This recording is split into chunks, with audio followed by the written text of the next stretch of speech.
Du coup, Seb, tu veux nous parler de quelque chose en particulier sur la guerre? Eh bien oui, et d'ailleurs on va aussi parler un petit peu de culture, et Ah. vous savez maintenant c'est un peu une habitude que j'ai prise, on va parler de cinéma, Ouh. puisque on va parler d'un film récent sur la guerre du Pacifique que j'ai beaucoup aimé. Alors il y en a plein, hein, des films sur la guerre du Pacifique, il en existe depuis les années 50, donc c'est pas Oui. forcément le meilleur, c'est pas forcément le plus prenant, le plus émotionnellement captivant, etc. Mais malgré tout, je trouve personnellement que c'est un film qui mérite d'être vu parce que il aborde quelque chose qui est assez méconnu sur la guerre du Pacifique, justement. C'est le sujet des soldats japonais restants. Ah. Et donc là, vous dites, qu'est-ce que c'est que Oui. cette histoire de soldats japonais restants? Je connais. Bah, je crois que je veux pas divulgacher le reste de la chronique, Ouais, ouais. mais il me semble que c'est les soldats qui ont continué à se battre parce qu'ils savaient pas que la guerre était finie. C'est exactement ça. Ultra C'est glauque. exactement ça. Et donc, pour parler de ça, en fait, on va parler d'un film donc qui a été réalisé par Arthur Harari, un Français. Donc, Ok. c'est une Ah ouais. coproduction franco-japonaise. Ok. Et ce film, vous avez peut-être entendu parler parce qu'il a été primé au Festival de Cannes et qu'il a fait un petit peu parler de lui. C'est Onoda. Ok. Avec J'en un ai H, jamais j'imagine. entendu parler. À dire vrai, je sais pas toi, Clément. Non, alors le film, non. En plus, Cannes. Ah oui, Onoda. C'est ça, Onoda, 10 000 nuits dans la jungle. C'est exactement ça. D'accord. Bah écoute, Au à départ, le voir. film s'appelait juste Onoda et il a été complété d'un sous-titre 10 000 nuits dans la jungle, l'année dernière ou cette année. Ok. Ah oui, il est récent, 2021. D'accord. Ouais, 2020. ouais, Ah oui, il ouais. est très récent. Ok.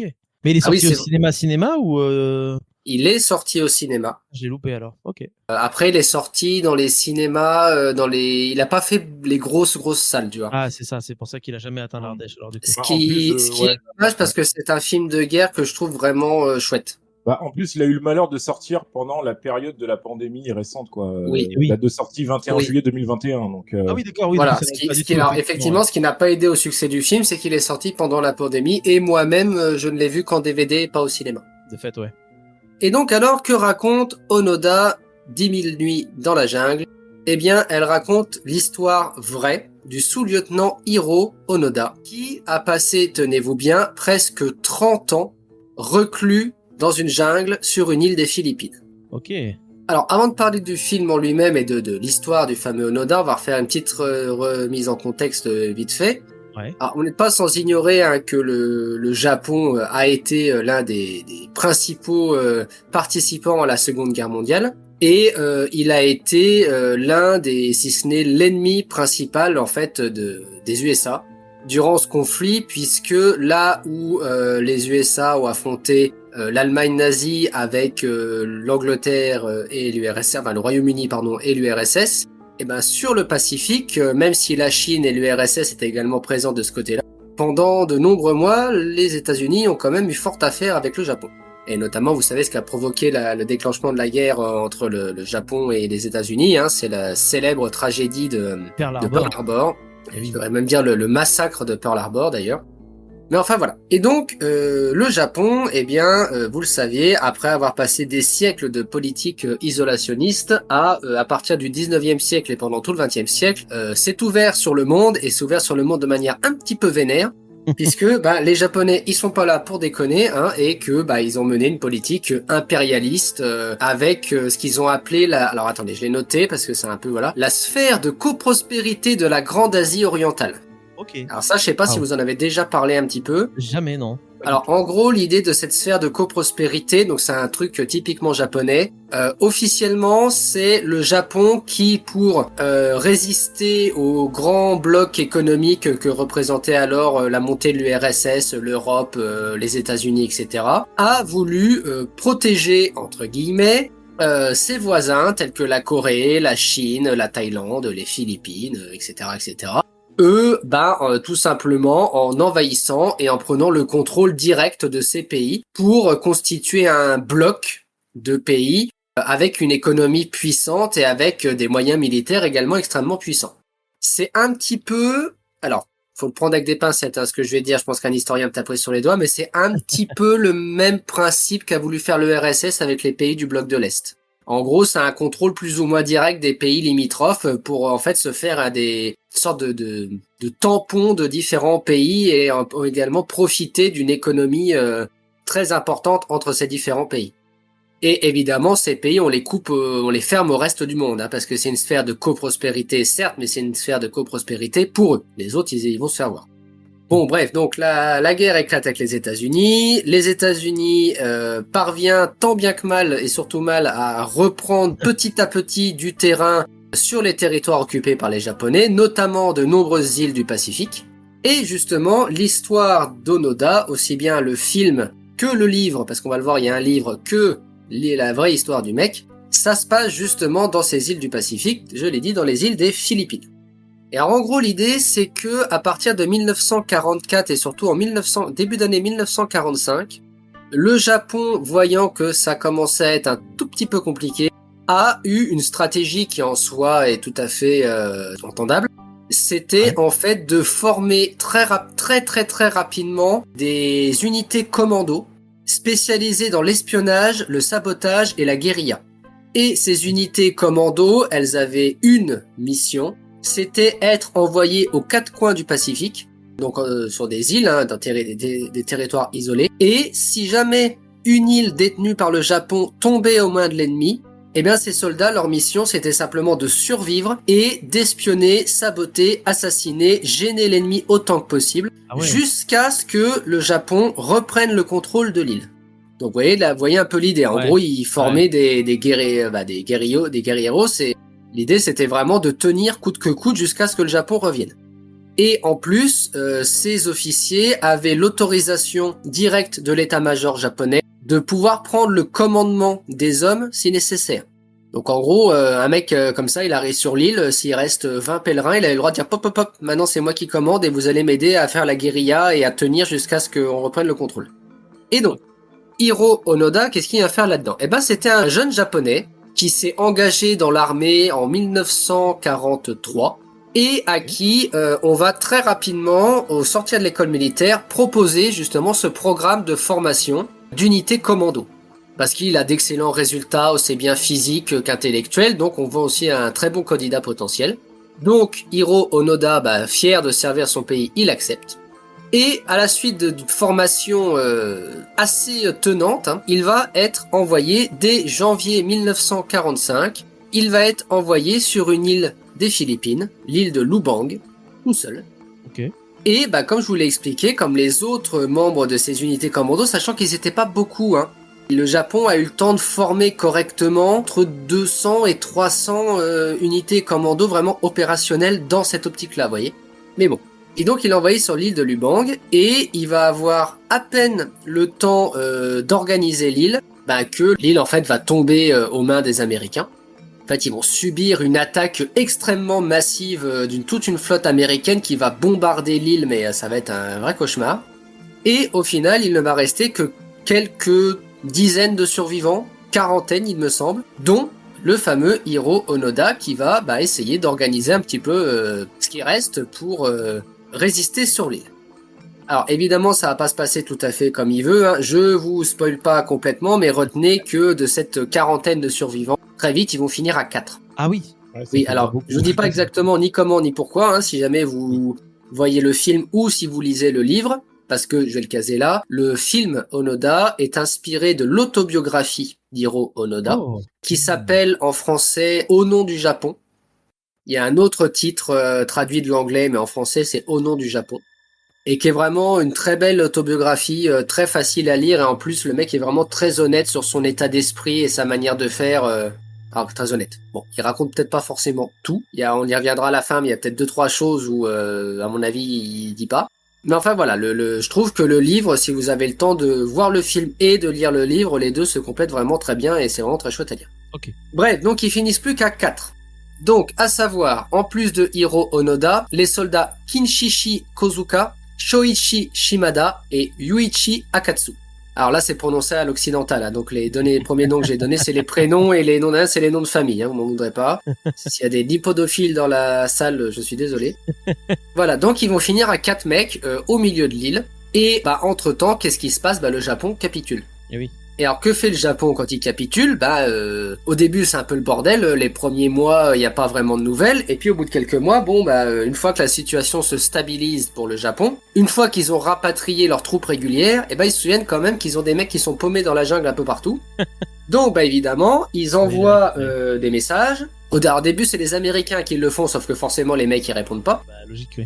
Bah oui. Donc, au bout d'un moment, c'est le Japon lui-même qui commence, dès la fin 1945 et dès 1946, à essayer d'envoyer des messages radio par papier projetés, catapultés par avion, avec l'aide des autorités des Philippines. Ils envoient des messages pour que les mecs, ils abandonnent le combat, ils rentrent chez eux. Sauf que, ce sont des Japonais des années 1940, donc bercés à un état d'esprit ultra militariste, ultra dans l'honneur et genre... vaut mieux mourir 50 fois plutôt que de ne pas respecter un ordre donné par ton supérieur hiérarchique, clairement.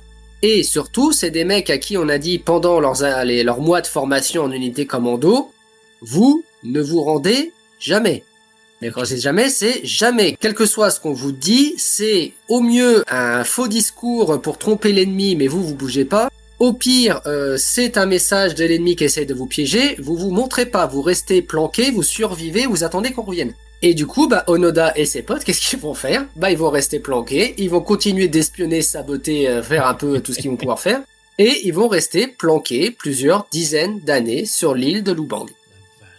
Et en fait, ils sont devenus célèbres comme ça, alors que ce soit Onoda et ses 3 compagnons, ou tous les autres, puisqu'il faut savoir que c'est, alors il me semble, plus d'une centaine de soldats japonais, donc qui composent les fameux soldats japonais restants, qui sont restés planqués dans les îles des Pacifiques. Il y en a eu également en Chine, je crois qu'il y en a eu en Corée un petit peu, qui sont restés planqués, persuadés, que la guerre n'était pas terminée, que tous les messages qu'ils recevaient leur intimement l'ordre de se rendre, c'était de la propagande ennemie, et qu'il fallait qu'ils continuent le combat en fait.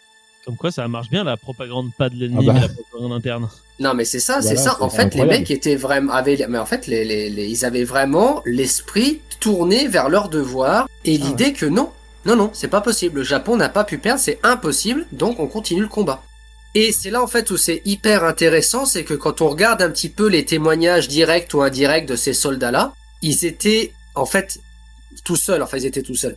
Parfois, ils étaient plusieurs. Il y a toute une unité qui s'est rendue au bout de 15 ans de résistance. Ils étaient 25, les mecs. Mais ils sont restés entre eux, à se monter le bobéchon entre eux, complètement coupés de l'extérieur, tu vois. Et donc, en fait, quand tu regardes un peu, en fait, ceux qui ont livré des témoignages, ils te disent, mais en fait, quand on n'avait aucun moyen d'être sûr à 100% qu'avec l'extérieur c'est égal, non, on était persuadé que non. En fait, que certes, le Japon, il avait reculé, mais qu'il allait revenir, qu'on allait reprendre le contrôle, qu'on allait battre les États-Unis. Enfin, ils étaient vraiment endoctrinés, obnubilés par ça. Alors, ceci dit, ils n'ont pas tous résisté non plus des années. Certains ont résisté quelques mois, 1 an, 2 ans, 10 ans, 15 ans. Et ceux qui ont résisté le plus longtemps, c'est ceux qui ont dépassé les 25-30 ans et qui sont devenus de véritables légendes au Japon. Ah ouais, j'imagine. C'est-à-dire que même la guerre terminée, même le pays démilitarisé comme il l'est encore aujourd'hui, Onoda et ses copains, là, ça reste des héros nationaux parce qu'ils ont fait montre d'une dévotion et d'une détermination à toute épreuve, quoi. Et là où on se rend compte qu'en fait ils ont vraiment été exceptionnels, c'est quand on lit notamment l'autobiographie d'Onoda, quand on voit le film, ou quand on voit à quel point ça a été la merde pour survivre dans la jungle. Parce qu'il faut imaginer, c'est la jungle des Philippines, c'est une jungle équatoriale, donc il fait chaud, il fait humide. Soit il fait très très très très très chaud, t'as envie de crever, il fait un peu comme aujourd'hui chez vous, 45 degrés, mais tout le temps, jour et nuit. Soit au contraire c'est la mousson, et alors ils expliquent que quand c'était la mousson, en fait ils avaient du mal à garder ne serait-ce que leurs fringues, parce qu'en fait tout, absolument tout pourrissait. Et donc ils ont passé 30 ans dans la jungle à bouffer comme ils pouvaient, à s'habiller et conserver leurs armes et leurs munitions quand ils pouvaient, et évidemment de temps en temps faire des réquisitions. Donc en fait ils se pointaient dans les villages, ils piquaient tout ce qu'ils pouvaient et repartaient. Ou alors ils séquestraient les bergers et les gens qui passaient dans les montagnes, et puis ils leur piquaient leurs affaires et après ils leur foutaient un coup de pied au cul et hop, dégage. Du coup, Onoda et son petit groupe, ils ont gagné le surnom dans les Philippines de démons de la forêt, à tel point qu'à la fin c'est même devenu des légendes, parce que il y a des habitants de l'île qui avaient entendu parler de soldats japonais qui étaient planqués dans l'île, mais alors ça avait dérivé en mode c'était des fantômes de combattants qui étaient restés là, qui hantaient l'île.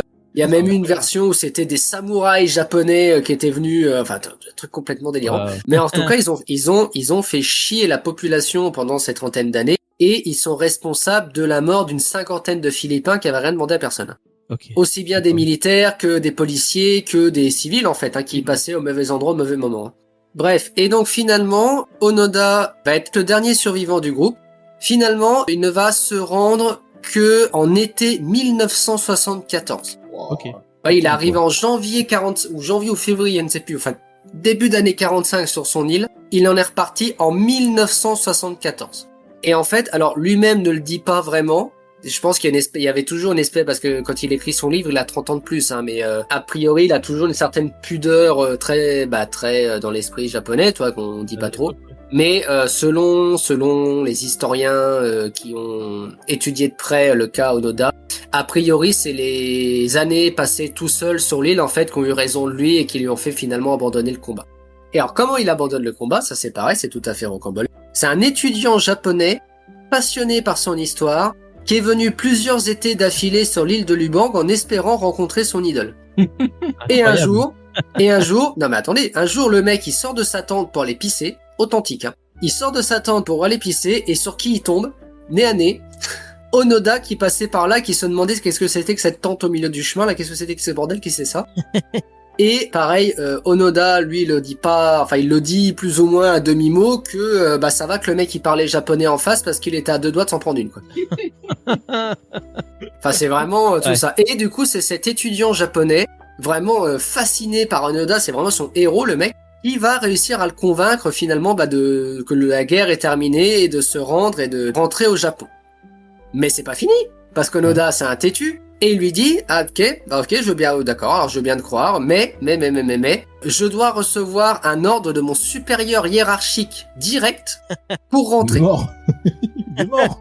Eh ben non, justement, il était pas mort. Non. Wow, c'est là où l'histoire est belle, c'est que l'officier supérieur, il est pas mort, il s'était reconverti, il était devenu libraire dans la banlieue de Tokyo. Putain, si jamais il était mort, ça aurait été compliqué. Hein. Et donc, l'étudiant rentre au Japon, trouve le fameux libraire, alors il a dû arpenter la moitié du pays, trouve le fameux libraire, lui parle du cas Onoda, et finalement après des refus du style « Ah oui, mais non, mais c'est chiant, la Philippine c'est loin, puis moi je me rappelle plus du mec, et puis je suis plus dans l'armée, et puis qui c'est qui va tenir la librairie ?» Enfin bon voilà, ce genre de choses. Il va finalement accepter, et donc il va se rendre avec l'étudiant, et alors escorté quand même par des flics et des militaires, parce que bon, le mec Onoda était quand même jugé dangereux. Il va lire à voix haute le même ordre que Onoda avait entendu à la radio des années avant, comme quoi le Japon avait capitulé, que la 14e armée des Philippines devait déposer les armes, et que tous les hommes qui étaient en mission spéciale devaient également abandonner le combat. Et c'est seulement quand son supérieur hiérarchique lui a lu l'ordre 30 ans plus tard que Onoda a accepté de se rendre. C'est incroyable cette histoire. Il a pu quitter les îles des Pacifiques sans problème. Le président de l'époque des Philippines a décidé de gracier Onoda. Et donc Onoda, il a pu rentrer chez lui en véritable héros de guerre et vraiment en figure assez originale, quoi, parce que même les Japonais étaient éberlués par tant de choses. Bah ouais, tu m'étonnes. Mais, il faut savoir que Onoda, ce n'est pas le dernier, mais l'avant-dernier soldat japonais à s'être rendu. Ah ouais? Ouais. Le dernier, il s'appelait Teruo Nakamura, et celui-là, il était caché à Taïwan, et il s'est rendu en décembre 1974, donc 6 mois après le sous-lieutenant Onoda. Ok, waouh.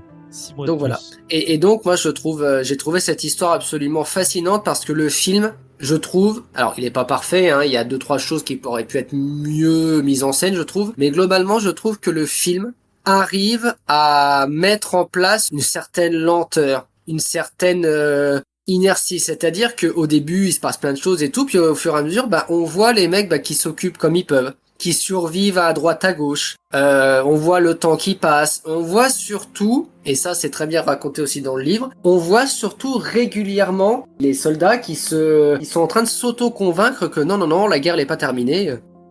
Il y a un moment, il y a leurs proches, parce que leurs proches les cherchent, hein, mais même avec des enregistrements audio de leurs proches, les mecs se persuadent que c'est les Américains qui ont réussi à trafiquer des enregistrements audio pour imiter les voix de leur famille. C'est les IA comme aujourd'hui. Ah non, mais c'est vous dire le niveau des mecs. Hein. Et donc, même avec ça, ils se rendent pas et... pendant tout le film, c'est ça, c'est ah oui, mais non, mais tu vois, ils doivent réussir à trafiquer les journaux, mais c'est vraiment très bon parce que regarde cet article, il a l'air vraiment, c'est hyper cohérent, mais en même temps, en fait, ils décèlent des erreurs et des trucs incohérents qui n'existent pas pour se persuader que Ouais. La guerre n'est pas terminée. Et ce que raconte Onoda à la fin de son bouquin, c'est que, en fait, c'était sans doute un mécanisme de survie psychologique. Et oui. Parce que les mecs, ils ont sacrifié des dizaines d'années de leur vie dans la jungle à résister. Accepter comme ça du jour au lendemain qu'ils ont fait ça pour rien. C'est Je pense compliqué, que en fait. eux-mêmes inconsciemment, ça a pas marché. Quoi. Faut être capable de se l'avouer quand même, de se dire putain, je me suis battu 20 ans de plus quoi, pour rien. Quoi. C'est ça. Et le Japon a galéré à récupérer. A priori, ils ont tous été récupérés, en tout cas les vivants. Ouais. Ceux qui n'ont jamais récupéré, ils n'ont pas donné signe de vie depuis presque 50 ans maintenant. Donc voilà, ils sont présumés morts depuis. Ok, waouh. C'est impressionnant comme histoire, mais c'est aussi profondément triste, je trouve quoi. D'une certaine manière, de continuer. Enfin, c'est continuer à se battre pour rien. Non, mais c'est ça. Et c'est là tout l'intérêt du film, c'est que je vous spoil pas vraiment en vous racontant ce qui est arrivé au vrai Onoda, parce que c'est visible partout, tout le monde le sait. Vous regardez le synopsis d'Onoda, on vous le dit presque comment ça s'est passé en fait. Vraiment, tout l'intérêt du film, c'est de voir comment ils ont vécu, comment ils sont, tout ça. Et la profonde tristesse que ça inspire aux spectateurs, parce que nous, on sait qu'ils font ça pour rien. Ouais. Et c'est vraiment, non, c'est vraiment un film que je conseille de voir à vous, à vos auditeurs, et pareil pour le bouquin. C'est un autre regard sur la guerre du Pacifique. Ouais, ça doit être particulier. Bah, je pense que je me le regarderai. Je pense. Merci Ouais. du conseil. En tout Pareil, cas. j'ai regardé pendant que tu parlais, il est dispo sur Arte gratuitement. Voilà, donc. Oui, alors ça, c'est ce que je voulais cool. dire. Non, malheureusement, quand Trop bien. la vidéo sortira, il ne le sera sans doute plus. Ah, merde. Ah, Mais en tout c'est cas, je vous pendant le dis un temps. pour vous, les copains, et si vous avez des gens que ce type de film intéresse, il est dispo jusqu'au 28 ou 29 août gratuitement sur Arte, Ah oui. en effet, comme l'a dit Clément. Il nous reste une semaine pour le voir là. Ah bah allez, en plus, Bah il ouais. dure presque 3 heures, donc let's go. Ah ouais, wow. Eh ben, écoute, Par contre, oui, alors c'est ce type de film où il s'étire en longueur justement parce que les gars, ils ont passé 30 ans sur l'île. Bah, c'est justifié par la mise en scène et l'histoire, en fait. Et surtout qu'en fait, pendant 3 heures, on s'ennuie pas parce qu'en fait, le film a plein de choses à montrer, à raconter, on a vraiment de l'empathie pour les personnages. ok, Moi, je trouve ça impressionnant, mais alors, en effet, c'est ultra triste, mais moi, ce que je trouve impressionnant, c'est la force physique et mentale de survivre pendant 30 ans dans la jungle. dans la jungle. Ah non, Et, mais et au point où tu deviens une légende, t'imagines, le mec, sur plusieurs, peut-être 2 générations quasiment, le mec, il a créé des mythes sur l'île, en fait. Il y a Oui, des c'est locaux, ça, il mais est c'est ça. devenu un il mythe. s'est transformé clairement. en démon pour les locaux, c'est incroyable. C'est incroyable. ils étaient malins, persuadés que les Philippines du coup collaboraient avec les États-Unis, avec du coup tous les Philippins étaient des ennemis. Ouais. Ce que faisaient Onoda et ses compagnons, c'est que quand ils faisaient des réquisitions, ils faisaient aussi exprès de tirer en l'air ou de foutre le feu à des granges ou des réserves, ou juste pour terroriser la population pour être sûr qu'ils leur foutent la paix. Et en fait, quand il y a eu des morts, souvent c'est c'est la version de Onoda et des historiens. Encore une fois, je vous l'ai dit au début, il a peut-être pas tout raconté. Bien sûr. Mais en fait, quand il y a eu des morts, c'est soit quand l'armée ou la police les a pourchassés dans les collines, et du Ouais. coup ils se sont défendus, soit quand la population s'est défendue quand ils venaient faire des réquisitions, entre guillemets. Ouais. Genre, il y a un moment, ils sont pointés dans un pré, ils ont voulu buter une vache. Bon, Il y a un mec qui les fermiers, les éleveurs de vaches, ils étaient à côté, ils ont entendu tirer, ils avaient des armes à feu aussi, ils se sont pointés, et voilà, les soldats japonais, ils ont dû tuer quelques mecs avant de se barrer. Là, on est sur du niveau Rambo 1, Rambo 2, quand il est tout seul dans la forêt et qu'il survit à l'armée qui le pourchasse, quoi. C'est, Ah non, mais alors c'est peut-être pas aussi impressionnant que Rambo, Oui, non, mais mais pour le coup, ouais. On dit le premier Rambo, quand on dit ouais mais non mais regarde, le mec il est tout seul dans la forêt, c'est pas possible qu'il survive, en fait si si ça a été fait. les gars ils l'ont fait pendant 20 ans 30 ans quoi. Par contre, moi, ça me foutrait un peu les boules d'être buté ou d'avoir un pote buté par un mec qui ne veut pas se rendre 20 ans après une guerre, quoi. Oui, non, c'est ça. C'est un peu tout le côté tragique et absurde de la situation, c'est que c'est des morts et des trucs qui auraient pu être évités, mais non, ils voulaient pas en démordre. Techniquement, la guerre, la Seconde Guerre a fait des morts jusqu'à encore Oui. assez récemment, quoi, du coup. Oui, c'est pour ça que le Japon a un peu ce statut particulier, c'est que malgré lui, malgré les autorités japonaises, ils ont continué à faire des morts de guerre. Parce que du coup, alors je l'ai peut-être dit dans le film, mais la dernière victime de Onoda, c'est quelle année? La dernière victime de Onoda, je crois que c'est... Parce qu'une fois qu'il est tout seul, officiellement, il tue plus personne. Il reste planqué. Entre 1968-69 et 1972. Ouais, quand même, ouais. Et pareil, a priori, la dernière victime, c'est une jeune femme qu'ils ont fait prisonnière. Oh. Alors pareil, ni le film ni le livre ne disent ce qu'ils ont fait à cette jeune femme. Ah. Donc je ne m'étendrai pas dessus, mais c'est des hommes qui sont restés dans la jungle pendant 30 ans. J'ai du mal à croire qu'ils l'ont attrapé que parce qu'elle a eu la malchance de passer près de leur campement à ce moment-là, tu vois. Enfin, bref. Et ce que raconte Onoda, c'est qu'il y a un moment, elle a essayé de s'échapper, elle a ramassé une arme et eux, par réflexe, ils l'ont tiré dessus, quoi. Et en fait, il raconte que à ce moment-là, ils étaient brisés parce que ils avaient eu aucun mal à se défendre jusqu'à ce moment-là, mais là, ce coup-là, ils ont été tétanisés pendant 2 jours parce que, en tout cas, c'est ce qu'il raconte. Oui, parce qu'après, on n'était pas sur place avec eux, de toute façon, donc c'est un peu compliqué de savoir la vérité. Non, c'est ça. Après aussi. Je pense très sincèrement qu'il y a une part d'honnêteté dans ce que raconte Onoda, Ouais. mais je pense aussi qu'il ne dit pas tout ce qu'ils ont vécu. Bien sûr.